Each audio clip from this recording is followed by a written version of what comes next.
नमस्कार दोस्तों, स्वागत है आपका वीके न्यूज में। मेरा नाम शेखर द्विवेदी। खबर है कानून मंत्री किरण रिजिजू को लेकर, जिनके ऊपर एक बड़ी गाज गिरी है।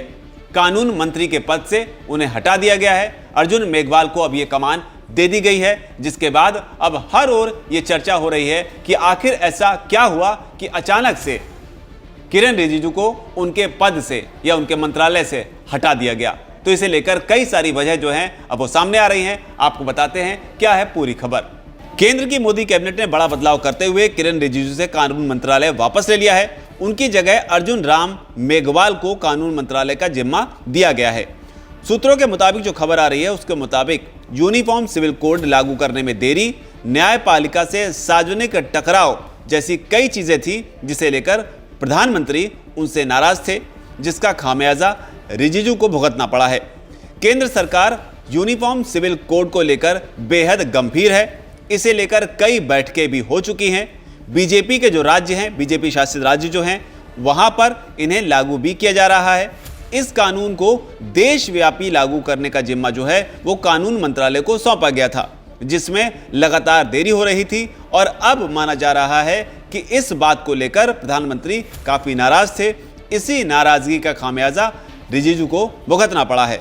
न सिर्फ यूनिफॉर्म सिविल कोड, बल्कि इसके अलावा न्यायपालिका और कानून मंत्री के बीच जो सार्वजनिक तौर पर टकराव हुआ, सिर्फ यूनिफॉर्म सिविल कोड ही नहीं बल्कि न्यायपालिका और कानून मंत्री के बीच जो सार्वजनिक टकराव हुआ और उसके बाद कानून मंत्री ने न्यायपालिका को लेकर जो बयान दिए, उसके बारे में भी माना जा रहा है कि सरकार जो है, यानी कि प्रधानमंत्री मोदी जो हैं, इस बात से खासे नाराज थे, क्योंकि बताया जा रहा है कि सरकार ये नहीं चाहती थी कि न्यायपालिका के साथ सरकार का जो टकराव है वो सार्वजनिक रूप से दिखे।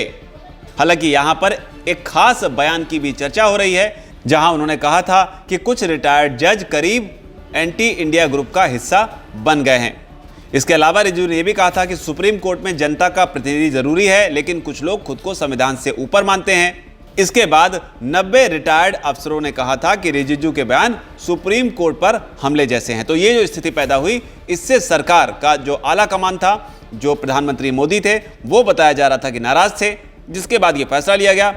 लेकिन इस बीच कर्नाटक में चुनाव हुए। चुनाव की वजह से जो गाज गिरने का वक्त था वो फिलहाल के लिए टाल दिया गया था। लेकिन अब जब चुनाव हो गए हैं, तब उसके बाद में ये बड़ा फैसला किरण रिजिजू को लेकर प्रधानमंत्री मोदी की तरफ से लिया गया है। इसके अलावा एक वजह यह भी मानी जा रही है कि दिल्ली की सरकार के साथ सुप्रीम कोर्ट में जो टकराव की स्थिति पैदा हुई, एलजी वर्सेस अरविंद केजरीवाल की, उसमें भी एलजी को मुंह की खानी पड़ी और दिल्ली सरकार को इसमें बाजी मारने में कामयाबी मिली।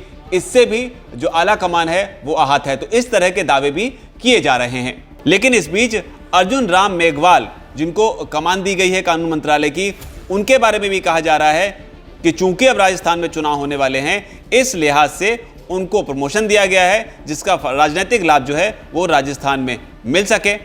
अर्जुन मेघवाल की अगर बात करें तो वो बीकानेर के एक छोटे से गांव शमीदेशर में जन्मे हैं। मेघवाल अनुसूचित जाति से आते हैं। तो यहां पर एक राजनीतिक कार्ड जो है वो प्रधानमंत्री की तरफ से हो सकता है। लेकिन बड़ी बात राजनीति की है, तो इस मामले को लेकर कांग्रेस पार्टी की तरफ से भी बयान आ गया है। कांग्रेस पार्टी के जो नेता हैं अलका लांबा, उन्होंने ट्वीट कर मोदी सरकार पर इस मामले को लेकर हमला बोला है। उधर किरण रिजिजू ने अपने ट्विटर प्रोफाइल को अब चेंज कर दिया है। अलका लांबा ने क्या कहा है वो बताते हैं। उन्होंने कहा है, रिजिजू के जजों की नियुक्ति और अदालतों पर टिप्पणियों से मोदी सरकार के लिए मुश्किलें खड़ी हो गई थी। सरकार ने अपनी छवि बचाने के लिए अपने कानून मंत्री की बलि देकर अच्छा किया। उधर मदुरै से कांग्रेस सांसद मनिकम टैगोर ने कहा है कि वे बहुत अच्छे खेल मंत्री थे, लेकिन कानून मंत्री के रूप में वो बुरी तरह फेल रहे। तो ये पूरा एपिसोड था किरण रिजिजू को लेकर कि किस तरीके से उनको पद से हटाया गया, इसके क्या राजनीतिक मायने हैं, किरण रिजिजू ने व्यक्तिगत तौर पर ऐसी क्या गलतियां की जिसकी वजह से आलाकमान नाराज हुआ। लेकिन बड़ा सवाल कि क्या दिल्ली में जो हलचल हुई थी दिल्ली सरकार बनाम एलजी को लेकर, या फिर केजरीवाल बनाम एलजी को लेकर, क्या वहां से जो हार मिली जो एलजी को, क्या उससे भी इसका कोई कनेक्शन हो सकता है? फिलहाल इस रिपोर्ट पे इतना ही। वीके न्यूज, राष्ट्र के नाम।